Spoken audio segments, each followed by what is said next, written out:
네, 이 시각 현재 서울중앙지방법원에서는 비상계엄 사태 관련 핵심 인물인 김용현 전 국방부 장관에 대한 구속영장 실질 심사가 진행되고 있습니다. 이번 사태와 관련한 첫 신병 확보 시도인데 이르면 오늘 안으로 결과가 나올 전망입니다. 취재기자 연결합니다. 권준수 기자. 네, 검찰 특별수사본부입니다. 예, 김 전 장관에 대한 영장 심사 결과가 언제쯤 나올까요? 네, 통상 오전에 구속 전 피의자 신문을 진행하면 밤 10시쯤에 결과가 나오는데요. 김용현 전 국방장관은 오늘 오후 3시쯤에 피의자 신문을 받았습니다. 다만 출석하지는 않았고 김 전 장관이 심사를 포기했습니다.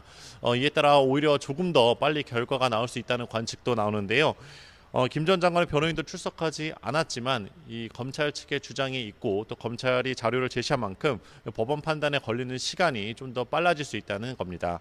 이르면 오늘 밤 영장 발부 여부가 결정될 것으로 보이는데요. 다만 내란 혐의가 흔하지 않고 오늘 영장이 발부되면 법원이 검찰의 내란죄 수사권을 인정했다는 의미로도 해석될 수 있는 만큼 더 신중한 판단을 내릴 것이란 전망도 있습니다.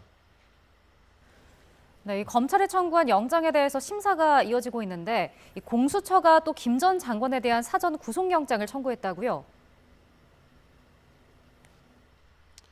그렇습니다. 검찰과 수사 경쟁을 벌이고 있는 고위공직자범죄수사처가 김 전 장관에 대한 사전 구속영장을 청구했습니다.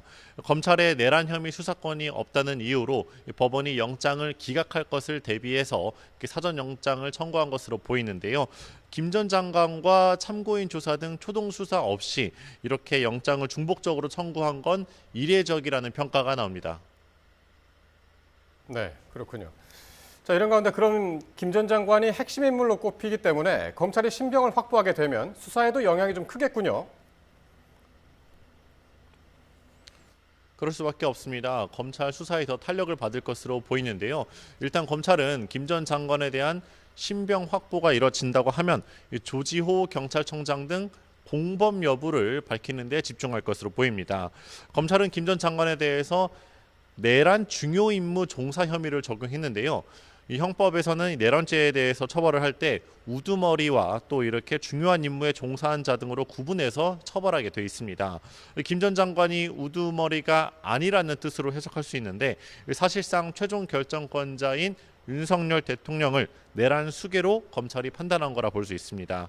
경찰과 공수처까지 경쟁적으로 수사를 벌이고 있기 때문에 대통령실뿐만 아니라 한남동 관저 등에 대한 강제 수사 가능성도 있습니다.